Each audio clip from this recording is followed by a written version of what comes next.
right, thank you, Lauren. Next up, we have Curtis Miller. So, Curtis is currently a graduate student at the University of Utah studying statistics and big data. To pay for his degree, he also teaches introductory statistics at the U. He earned a bachelor's in mathematics with an emphasis in statistics and a HBS, Honors Bachelor's of Science, in economics from the University of Utah, graduating magna cum laude and summa cum laude, respectively. During most of college, he was a math tutor and supplemental instruction leader, but worked as an intern in Washington, D.C. in the spring of 2013. And from September 2014 through July 2015, he worked with Voices for Utah Children, studying and authoring reports on Utah's gender gap, in addition to studying Utah's budget priorities with regards to programs relevant to the welfare of children. And I'm really excited to have Curtis here to share some of the research that he's been working on. I think you guys are really going to enjoy it. So join me in welcoming Curtis.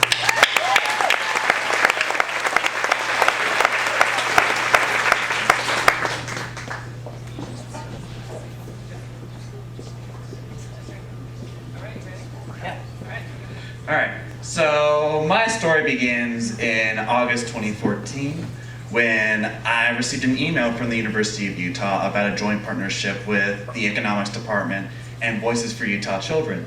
And they had a couple of reports that they wanted people to author, and one of which was the gender gap. I interviewed with them, and after some discussions, I was assigned to this project. So I began by reading some basic, what was already out there on both sides of this issue. Those who claim that it's a problem, that it's due to discrimination, and also those who think that it's just due to women's choices. And I'm also looking at a lot of the numbers that are already being produced, and I just basically replicated from Utah.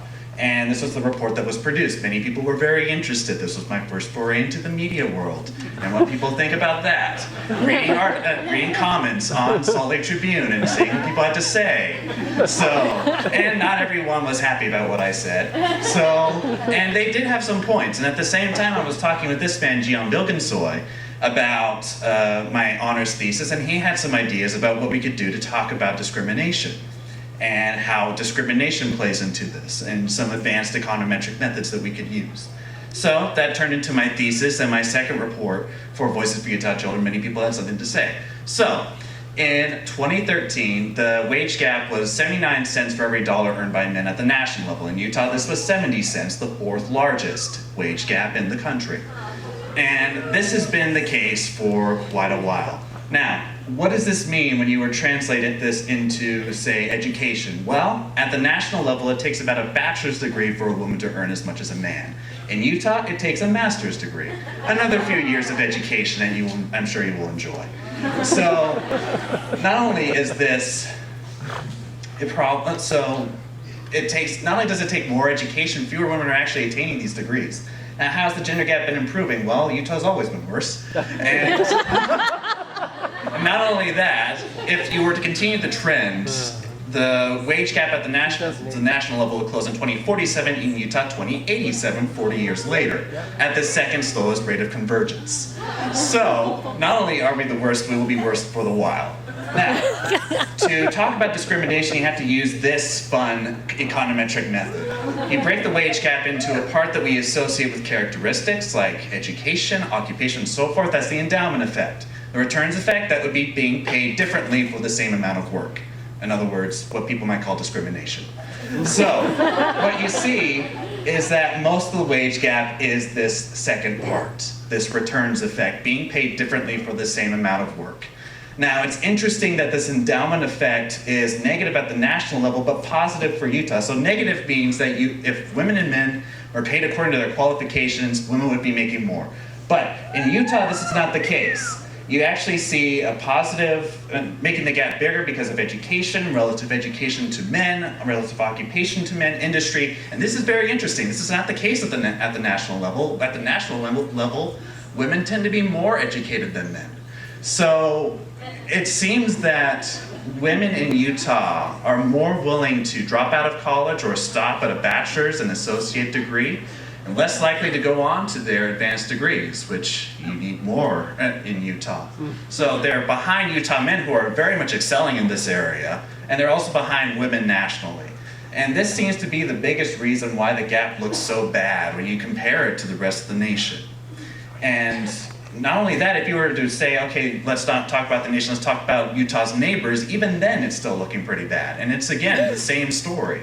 This difference associated with characteristics.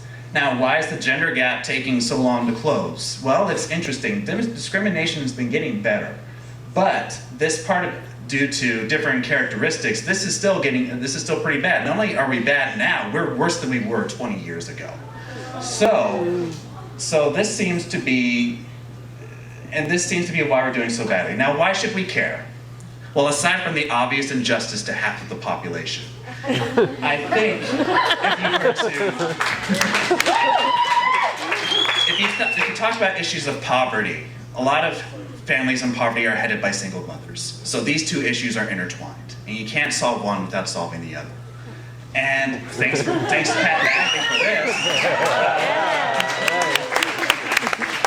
Why is Utah so bad? Well, you could blame it on cultural factors. Women like to get married really young, have really big families, and those issues start to complicate her professional life. Perhaps she's not as interested. So what I suggest is that our education system needs to make it easier for mothers and young women to get an education. Whether you're a young student starting out and want to start a family early, or maybe you're an older individual who already has a family but would like to get an advanced degree.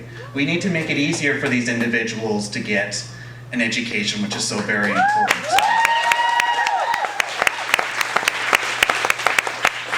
At the same time, I think we need to think about how career counselors are advising girls. Are they advising girls to go into into more feminine fields and not into architecture? Are they advising girls to not focus on the career? And in terms of bias in the workplace, I think that the best solution is to not let it play a role at all. So, what does that mean? It means fixed pay schedules, fixed promotion schedules. Don't let any sort of personal bias come into your decisions about how you're paid. And as for the bias itself, I think organizations like the one presenting tonight, I think they will be at the forefront of this, pushing for women's issues in male-dominated fields and making sure that their voices are heard, to make sure that there are policies that are in place that help, that are equitable to both genders and not favor one over the other. So in conclusion, do I think that this is always going to be a problem? I do think that there is a hunger in Utah to solve this, to get rid of the bag press and to not be the slowest converging gender gap in the country and the workforce. And I am optimistic that this is going to get better, thanks to my work, but also to the work of others. Thank you.